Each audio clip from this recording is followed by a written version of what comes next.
Year. Welcome back to A9 News Kids. This week on the main headlines, we have the resignation of Jacinda Ardern, the Prime Minister of New Zealand, the Australian Open 2023, and the tech giants that are laying off many people. For the Crazy Culture segment, you're going to be learning all about the Chinese New Year in Chinese, and in the Persona segment, you're going to be learning about Confucius. I really hope you enjoy. In the secondary headlines, we have the arrest of Elizabeth Holmes, the protests in Peru causing a lot of damage, the avalanche in Tibet causing deaths, and the birds causing a lot of damage to the crops in Kenya. This week we are interviewing Mr. Ravi Bhajan, who is now an online coach but used to be a journalist. I really hope you enjoy and learn something new, and don't forget to like, subscribe, share and comment below because we're trying to get to 1,000 subscribers. Thank you so much.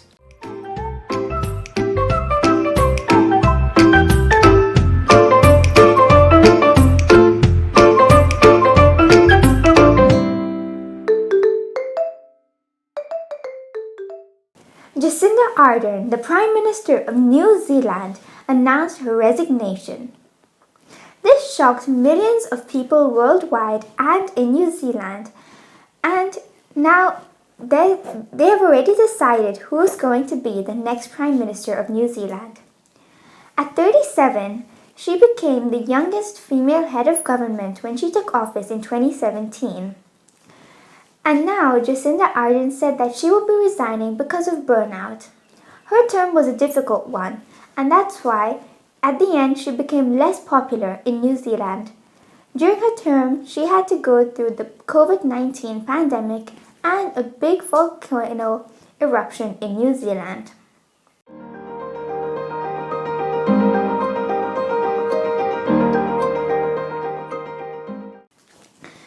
The new Prime Minister is going to be Chris Hipkins, and Chris Hipkins is the Chief of Police, Education and Public Sector at the moment, as well as the MP head of the party.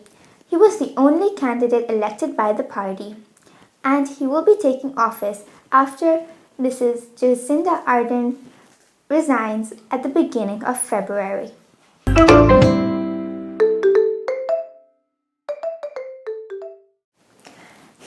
The Australian Open tennis competition began on January 8, 2023 and will end on January 29, 2023. Until now, there have been a lot of interesting matches, but it's going to get even better. Rafael Nadal, the current world number 2 for men's singles, but who also has the highest numbers of Grand Slams for men, with 22 Grand Slams, was out of the competition after suffering yet another injury. Although Novak Djokovic, the current number 1 in the world for men's singles with 21 Grand Slams, is still in the competition.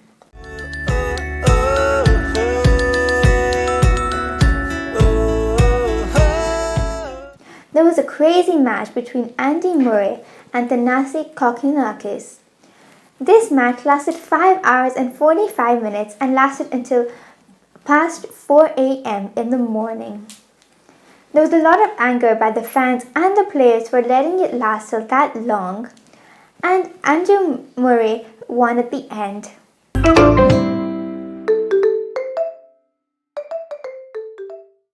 Alphabet, Google's parent company, announced that they will be cutting 12,000 jobs in the latest tech company job cuts. The CEO of Google and Alphabet, Sundar Pichai, said that he took full responsibility for it and that the people who were let go will still get some benefits and some money before they leave.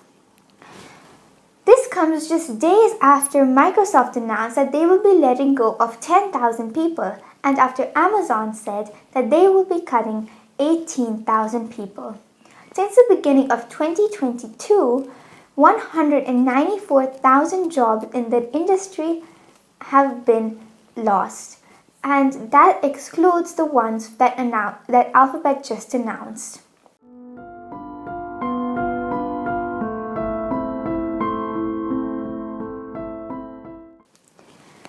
The Alphabet stocks rose by 3.5% after this. And now many tech giants are facing investigations from the EU so that there will be rules in order for them to stop avoiding the taxes as well as other problems.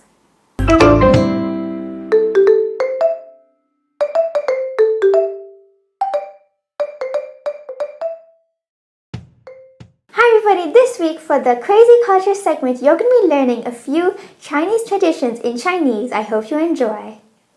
中国新年快乐，春节快乐，这是因为它是春天的开始，这是新生活的开始。中国历法有12年的周期，每年都是不同的动物。2023年是兔年。中国新年不是只有一天，它庆祝15天，并在满月时结束。中国新年粽是1年小节结束，乌龙武士在中国非常有名，尤其是现在。谢谢你们。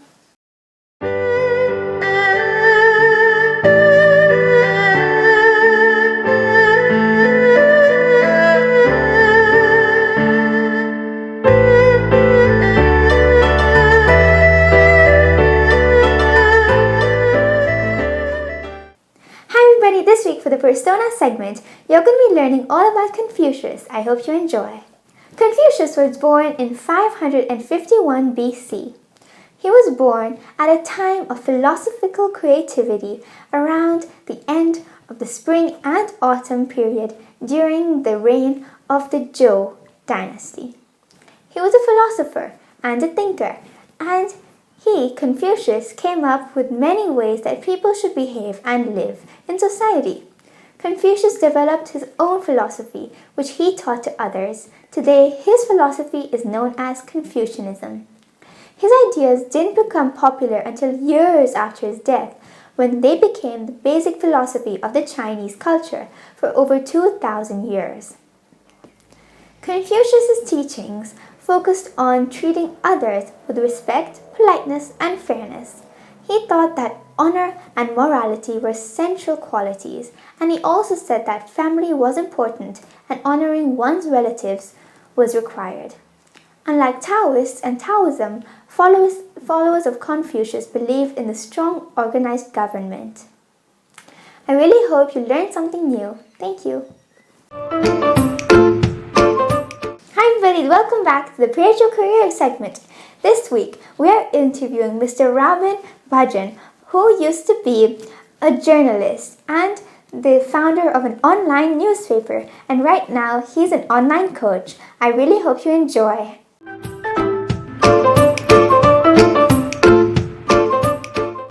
So I'm Robin Bhajan, I'm 45, and I've spent roughly half of my life in the media, in the print press, in digital press, in radio. I've been at the head of newsrooms. I've founded digital newsrooms.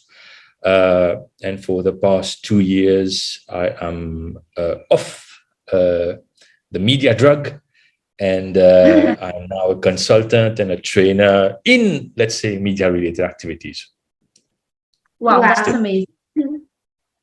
Thank you so much. And can you tell us more about your job and your career? Well, before going for my studies in France, I actually had a little stint in the press in Mauritius. That was back in 96. I started in the press, in the print press then. So I already had a sense of how the press works, of the written press. And when I studied law and political science in France, coming back, there's so many people who don't know exactly what they do with a degree in hand. Some people have their roots all traced up, and others just want to have a degree and then think ahead when the degree is in their pockets. And that was actually my situation. So when I came back, I rather by chance, actually. I was asked to go and interview for a job at La Sentinelle, l'Express newspaper. Yeah. That was back in 2002 when I was back from my studies. And I stayed there for 11 years. Amazing. I stayed there for 11 Wow. years. I started as a journalist. Then I climbed up the ladder. I was appointed deputy editor-in-chief of my newspaper, then the editor-in-chief. So all in all, I spent 11 years, 7 of which heading the newsroom there. Mhm. And then sometimes it's part of the equation. Now we talk about people having different careers and different paths in their professional life. So after 11 years, I thought about the next chapter of my professional life. I still wanted to be in the press. And so I set my sail and I went solo. And in 2014, end of 2013, in 2014, I founded the first, which was then the first purely digital website, news website of Mauritius, which still exists, but which I'm not heading for the past 3 years. So I founded that. And what we did then was, Mauritius was high bandwidth was really booming in Mauritius at that time. So what high bandwidth enables is this, that is video content and video content diffusion and broadcasting. So we set the objective of having as much video content as possible. So basically, I set out to start a digital news website. It ended up being a digital news website, which essentially produces video content. And we started with pure video content on YouTube. Then we shifted to live content, live broadcasts, etc. So back in 2020, when actually the COVID pandemic hit, and it was a huge hit on the press, actually, in the economics of the press, the business models of the press, I decided that being a monk and dedicating 25 hours per day to my job and not having any kind of day off, because I was the managing editor, I was the founder, I was the CEO, and everything of the that's a lot of work. digital. It's tough. Yeah. So I decided that it was time to open the third chapter of my professional career. I stepped out of the press, and since then I've been advising companies, essentially the leaders of companies, on their media strategies, and I've also been training them to interact with media, because interacting with media entails a set of skills that people don't necessarily have. And I've been dealing with them from the other side of the fence, so I've trained them to be able to do well when they engage with media now. Wow, that's amazing! What a great that's journey, phenomenal. really. And what do you like about what you do? Oh, I'll start by telling you what I like about what I used to do in the press. Sure. I think it's a most noble profession. It's a most noble profession because information and news is the compass of the citizen. It helps them understand the world in which they live in. It helps them understand what is happening. It helps them make decisions, where they'll send their kids to school, whether it's safe or not to be out at night, whether they should buy or not buy a product, whether they should maybe vote or not vote for someone. It is very important. So what I liked about my job as a journalist and as an opinion leader, because I also used to write opinion pieces, which are, I hope, quite followed by, let's say, the people who make a difference in the country. I like the fact that I was contributing to help people understand the world in which they live. And I think that's a very noble mission that all journalists have. So that was the important part. Just an anecdote. Once I was traveling in the States, in the United States, and I I had a diplomat, a US diplomat, who was talking to me and asked me a simple question. He asked me, so as an opinion leader, as someone who writes opinion columns every week, what do you feel is your mission?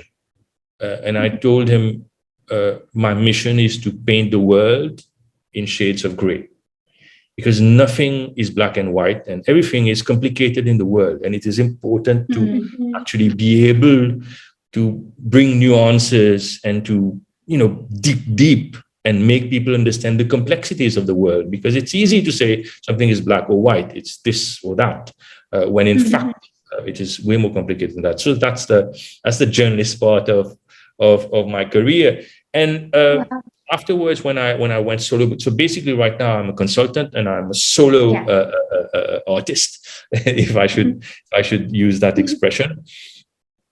I like the independence. It's very important. So, when you head a team of 5, 10, 15, 20 people, you bear the responsibility of the whole team. You need to be accountable for everybody in the team, everybody who does well and everybody who does not so well. So being solo is a little bit selfish in my perspective, but it's about being free to do what I want. It has brought me a lot of time for myself, for my family, for my passions. I now go and fish at least once a week, which I wouldn't do in 2 months or 3 months or 5 months at times when I was a journalist. So bringing freedom, the fact that you're responsible for yourself, time for you and for myself, for my loved ones, for my friends, and also again, the sense of being useful to people, because there's nothing better than to get the feedback of the people that you have advised or trained, and have them tell you that made a difference. I understand things better now. I do things better now. Or in certain instances where people, you see them behaving differently because you know that they've learned something from the training. So that is invaluable, and I take great pride and pleasure in seeing that happen when that happens. Wow, that's actually really great. Yeah. That's really nice to hear. And finally, could you tell us your advice to kids? Well, that's a very tricky question, because advice is quite a general term for everything. So let me, I was asked sometimes to talk during commencement speeches for people who are graduating, etc. And what I always say in those circumstances to the younger people, to people of your age or who are slightly older and who are ending their secondary education or even their higher education, it's about trying. It's always about trying. It's always about being out there and taking risks. Nobody has his way, his career, his life plan charted out from day one. So we need to be out there and take risks, and of course, calculated risks if possible. Yeah. Not just about sailing in the open seas and in 5-meter waves, but it's about enabling ourselves to take risks, maybe to fail sometimes, not to do as well as we would have wanted. If we don't walk the path, we will not be able to reach the destination anyway. So it's about walking the path. It's about being not too judgmental toward ourselves. Maybe this is the advice that I would have liked. I would have loved someone when I was your age to give me that advice, to tell me it's okay. It's okay to not do as well as you would have wished to do, and your value and your strength will be in how you bounce back and how you actually get back on your feet. And this is, if you would want me to give any kind of advice, it's about falling and getting back on your feet. That's the most important part of it. Wow, thank you so much. Yeah, thank you so much for your time today. It was really nice speaking to you Yeah, and learning so much from you. yeah, your You're journey welcome. and your advice. It was really interesting. Thank you so much. You're welcome. That's always a pleasure to share. Well, you're a really accomplished person, and you've done a lot in your career. So thank you so much for sharing it, and we really hope you enjoyed it too. Thank you very much. And I'll be watching your shows in the future again. Thank you. Great. Thank you so much. Have a wonderful week. Thank you. Bye-bye. Bye.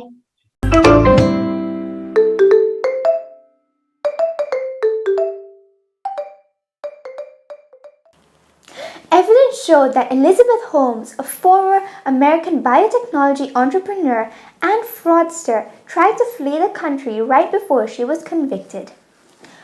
She was the founder and chief executive of Theranos, which is now a non-existent company. And at its peak, Theranos was valued at $9 billion. This was a company that promised to make something that would be able to test a wide range of conditions using just a few drops of blood. And it was very popular until 2015 when a Wall Street investigation began. And that investigation concluded that this was a false statement and that it had very bad accuracy.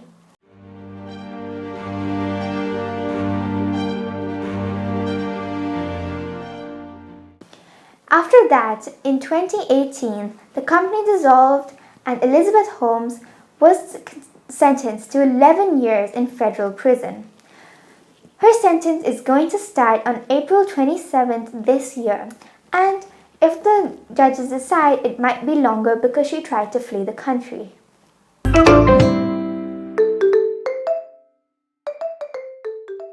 The protests that began in Peru when the former president, now Pedro Castillo, was ousted, are still continuing and becoming more dangerous. Dozens of people have died, and these people are protesting against the current president, Dina Boluarte. They're ordering for her to resign and for Pedro Castillo to be released from custody. Now the damage is increasing, and a historic building also caught on fire. This was a great building called Plaza San Martis, and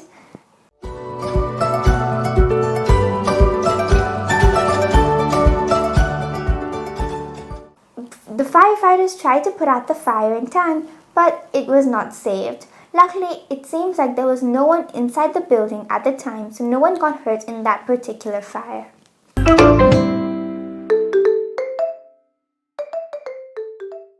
An abominable avalanche in Tibet caused lots of deaths and accidents after the rescuers had to stop trying to find the missing people. Now the death toll is at least 28 people, but we don't know how many people are missing yet.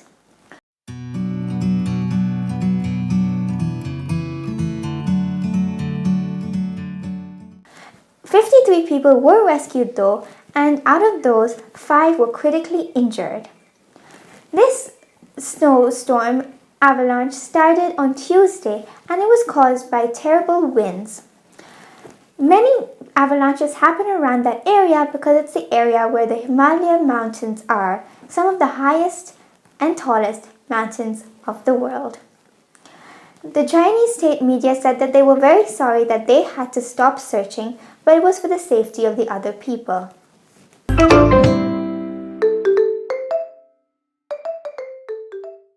The Kenyan government announced that they will be killing up to 6 million red-billed Kela birds because of the damages they are doing to the fields and the crops.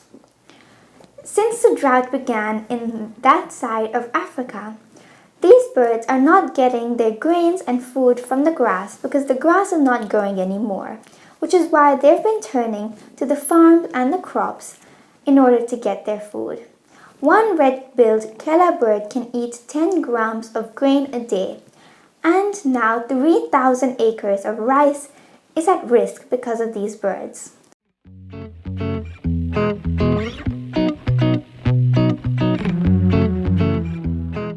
they've already destroyed 300 acres of rice. And last year in 2021 and 2021, $50 million worth of crops were lost due to these birds.